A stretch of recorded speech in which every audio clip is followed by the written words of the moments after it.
అందరికీ praise lord. ఈరోజు July 13వ తారీఖు దేవుని వాక్యదానాన్ని మనం చూసుకుందాం.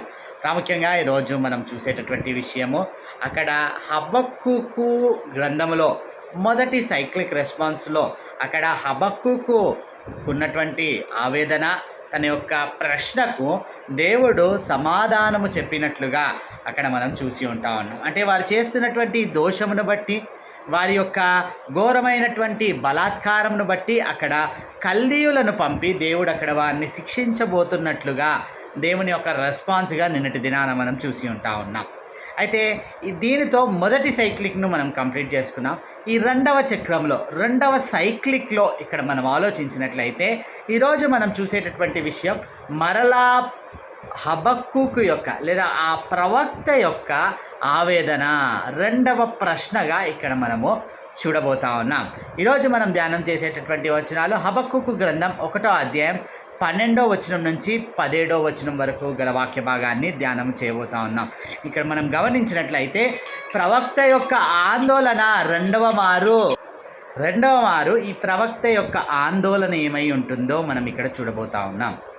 అయితే ఇక్కడ దేవుడు తాను ప్రకటించినటువంటి ఆ తీర్పును బట్టి, అంటే ఆ కల్దీయులను, ఈ బబులోనియులను పంపడం ద్వారా ప్రవక్త యొక్క ఆలోచించాలి. ఇక్కడ గ్రహించాల్సినటువంటి విషయం ఏంటంటే మానవుని యొక్క ఆలోచన పరిమితమైనది. అంటే తన చూపు మేరకు లేకపోతే తన ఆలోచన మేరకే మానవుడు అక్కడ ఆలోచిస్తూ ఉంటాడు. కానీ దేవుడు నిన్నటి దినాన మనం చెప్పుకున్నటువంటి విధముగా ఇంటర్నేషనల్గా, గ్లోబల్గా ఆలోచించేటటువంటి దేవుడు.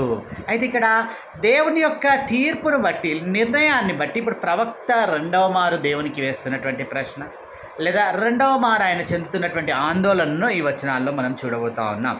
అక్కడ మనం చదువుకున్నట్లయితే 1వ అధ్యాయం 12వ వచనం నుంచి, యెహోవా నా దేవా, నా పరిశుద్ధ దేవా, ఆది నుండి నీ ఉన్నవాడవు కావా, మేము మరణము నొందము, యెహోవా తీర్పు తీర్చుటకు నీవు వారిని నియమించి ఉన్నావు. ఆశ్రయదుర్గమా, మమ్మును దండించుటకు వారిని పుట్టించితివి. నీ కనుదృష్టి దుష్టత్వము చూడలేనంత నిష్కలంకమైనది గదా. బాధించువారు చేయు బాధను నీవు దృష్టింపజాలవు గదా. కపటులను నీవు చూచియు, దుర్మార్గులు తమ కంటే ఎక్కువ నీతిపరులను నాశనము చేయగా నీవు చూచియు ఎందుకు ఊరకున్నావు.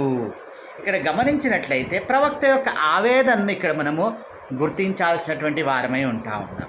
ఇక్కడ ప్రవక్త వేస్తున్నటువంటి ప్రశ్న ఏమిటంటే, దేవుడా, ఇక్కడ నీ నిర్ణయము అసమంజసముగా ఉన్నదేమిటి? ఇంకా అక్కడ మనం ఆలోచించినట్లయితే, ఎందుకనంటే ఇప్పుడు మేము కొంతమేరకు దుర్మార్గులము, మమ్ములను నాశనము చేయడానికి మరింత దుర్మార్గులైనటువంటి ఆ బబులోనియులను, కల్దీయులను మా మీదికి పంపుచున్నావా అనేటటువంటిది ఇక్కడ ప్రవక్త యొక్క ఆవేదన అయి ఉంటుంది. ఇక్కడ మనం చూసినట్లయితే మా ప్రజలు చెడిపోయారు సరే, దుర్మార్గులు అయిపోయారు సరే, ఈ దుర్మార్గులను కొట్టడానికి మరింత పెద్ద దుర్మార్గులను తీసుకొని వస్తున్నావా అనేటటువంటిది వారి యొక్క ఆవేదన. ఇక్కడ గమనించాల్సినటువంటి విషయం, ఈ ప్రవక్త యొక్క ఆలోచన ఏదో తండ్రి శిక్షించినట్లుగా. అంటే ఇప్పుడు తండ్రి తన పిల్లలను ఎట్లా శిక్షిస్తాడు? తిరిగి వారు అంటే చంపడు, కానీ ఒక కర్రతో దెబ్బ వేయడమో లేకపోతే వారికి ఆ విషయాలు నేర్పు కావాలని తండ్రి అట్లా ప్రవక్త ఎక్స్పెక్ట్ చేస్తూ ఉన్నాడు. కానీ ఇక్కడ మనం చూసినట్లయితే ప్రవక్త యొక్క ఆవేదన ఏ విధంగా ఉందంటే, ఏ విధముగా పోలీస్ స్టేషన్కి తీసుకెళ్ళి ఖైదీలను కొట్టినట్టుగా నీవు కొట్టిస్తూ ఉన్నట్లుగా ఇక్కడ ప్రవక్త యొక్క ఆవేదన అయి ఉంటుంది. ఇక్కడ మనం ఆలోచించినట్లయితే 3 విషయాలు ఈ వచనాల్లో మనం ఇక్కడ గమనించబోతా ఉన్నాం. 12, 13 వచనాల్లో దేవుని యొక్క పరిశుద్ధత, అట్లాగే 14, 15 వచనాల్లో యూదుల యొక్క నిస్సహాయత, 16, 17 వచనాల్లో ఆ శత్రువులు అంటే ఆ కల్దీయుల యొక్క, బబులోనియుల యొక్క దుర్మార్గతను మనం ఇక్కడ గమనించబోతా ఉన్నాం. ఇక్కడ మనం ఆలోచించినట్లయితే 12, 13 వచనాల్లో అక్కడ దేవుని యొక్క పరిశుద్ధతను ప్రాముఖ్యంగా మనం అక్కడ చదువుకుని ఉన్నాం. అక్కడ చెప్పబడుతున్నటువంటి మాట మనం చూసినట్లయితే, పరిశుద్ధ దేవా, ఆది నుండి నీవు ఉన్నవాడవు కావా? మేము మరణము నొందము, యెహోవా తీర్పు తీర్చుటకు వారిని నియమించి ఉన్నావు. ఆశ్రయదుర్గమా, మమ్మును దండించుటకు వారిని పుట్టించితివి. ఇక్కడ ఆయన పరిశుద్ధుడైనటువంటి దేవుడు. ఆయన కనుదృష్టి దుష్టత్వము చూడలేనంత నిష్కలంకమైనది, బాధించువారు చేయు బాధను చూడలేనంత నిష్కపటమైనటువంటి కన్నులుగా అక్కడ మనకు చెప్పబడుతుంది. అంటే ఈ విధమైనటువంటి పరిశుద్ధత దేవునికి అక్కడ ఈ హబక్కూకు ప్రవక్త ఆపాదిస్తూ ఉన్నాడు. అయ్యా, నిజముగా నీవు పరిశుద్ధుడవు, నీ నిర్ణయాలు మేము ప్రశ్నించలేనంత వారు అయినప్పటికీ కూడా అక్కడ నీవు అసలు అక్కడ గమనించినట్లయితే దుష్టత్వాన్ని చూడలేనంత అక్కడ పరిశుద్ధమైనటువంటి కన్నులుగా ఇక్కడ మేము చూడగలుగుతూ ఉన్నాము.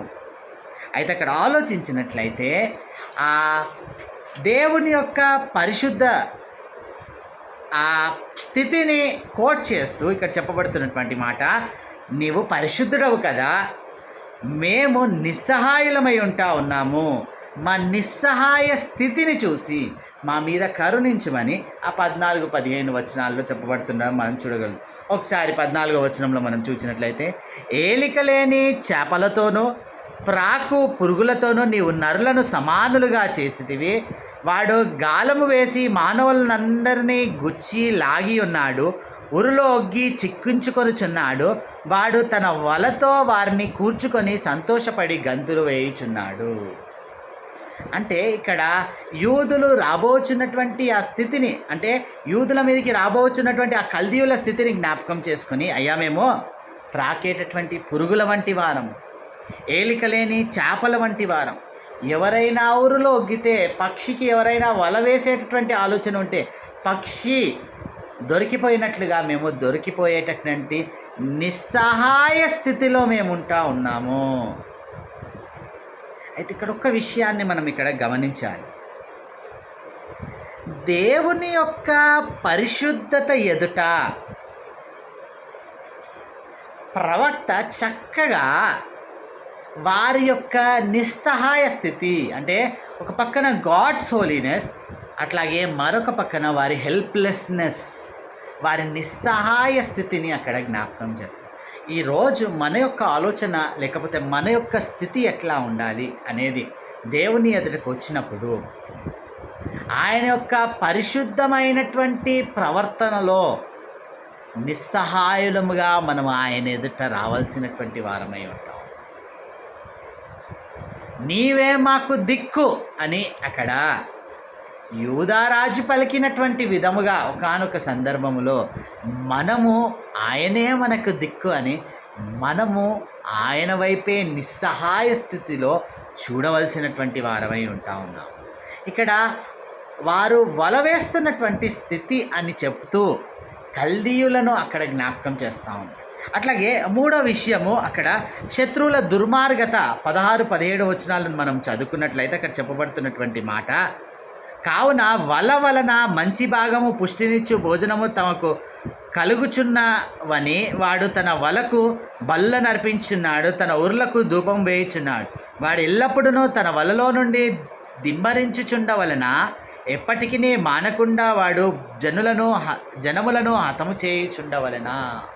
ఇక్కడ స్పష్టంగా ఆ కల్దీయులను లేదా బబులోనియులను వలగా ఇక్కడ ప్రవక్త పరిగణిస్తూ దేవునికి ప్రశ్న వేస్తూ ఉన్నాడు.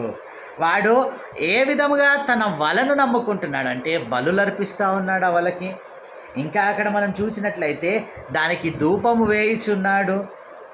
వలలో నుండి మేము ఎప్పుడు కూడా చిక్కవలసినటువంటి వారమేనా అని ఇక్కడ ప్రవక్త యొక్క ఆవేదనను అక్కడ దేవుని ఎదుట వెళ్ళగక్కుతున్నట్లుగా మనం చూడవచ్చు.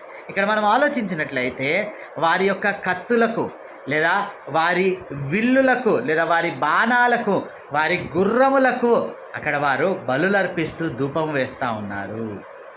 ఈనాడు కల్దీయుల యొక్క స్థితి చూస్తే అదే వారి బలమని వారి యొక్క గర్వము, వారికి ఉంటున్నటువంటి ఆ సైనిక శక్తిని బట్టి వారి యొక్క గర్వమును స్పష్టంగా మనం అక్కడ చూడగలుగుతూ ఉంటాము. అయితే ఇట్టి స్థితిని జ్ఞాపకం చేస్తూ అక్కడ ప్రవక్త యొక్క దేవా మేము ఒక్కటి ఎక్స్పెక్ట్ చేస్తాం, కానీ ఏమిటి మీ నిర్ణయము అని ఇక్కడ ప్రవక్త ఆయన చెబుతున్నటువంటి మాట మనం జ్ఞాపకం చేసుకోవాలి. ఈ విషయాన్ని కనుక మనం ఆలోచించినట్లయితే స్పష్టముగా రెండవ సైక్లిక్లో ప్రవక్త యొక్క ఆందోళన, ప్రవక్త వేస్తున్నటువంటి ఆ ప్రశ్న కనుక మనం ఇక్కడ చూచినట్లయితే, దేవా నీవేదో చిన్నపాటి శిక్షలతో అంటే తండ్రిలాగా నీవు శిక్షిస్తావు అనుకున్నావు, కానీ మేము దుర్మార్గులమైతే మాకంటే పెద్ద దుర్మార్గులైనటువంటి ఆ బబులోనీయులను తీసుకొని వచ్చి మమ్మల్ని కొట్టించడము సమంజసమేనా? వారు వలలతో వారి యొక్క బలమునో లేదా వారి సైనిక శక్తిని నమ్ముకొని మమ్మల్ని పూర్తిగా విధ్వంసం చేయడానికి వారు ఆలోచిస్తూ ఉన్నారు అని ఇక్కడ ప్రవక్త ఆవేదన చెందుతారు. కాబట్టి ఈరోజు మనం చూసినటువంటి విషయం స్పష్టం. యోధులు వారి యొక్క నిస్సహాయ స్థితిని వారు అక్కడ ఆ ప్రవక్త తాను అక్కడ చెబుతూ ఉన్నాడు. దేవుని పరిశుద్ధత ఎదుట మనము గ్రహించాల్సినటువంటి విషయము, మనం ఎప్పటికీ నిస్సహాయులమే. ఆయన ప్రణాళికల ఎదుట మనకు అర్థము కానటువంటి స్థితిలో మనం ఎప్పుడూ ఉండేటటువంటి స్థితి నిస్సహాయ స్థితియే.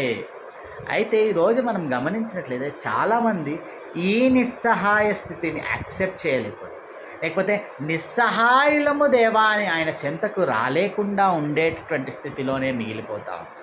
తినాడు నీ స్థితి ఏమిటి? నిస్సహాయులుగా ఆయన ఎదుటకు వస్తున్నట్లయితే ఖచ్చితంగా దేవుడు ఆదరించేటటువంటి దేవుడు. ఆ రెండవ రెస్పాన్స్ చాలా అద్భుతంగా ఉంటుందండి. ఇక్కడ సెకండ్ సైక్లిక్లో ప్రవక్త యొక్క ప్రశ్నను చూసి ఉంటాను.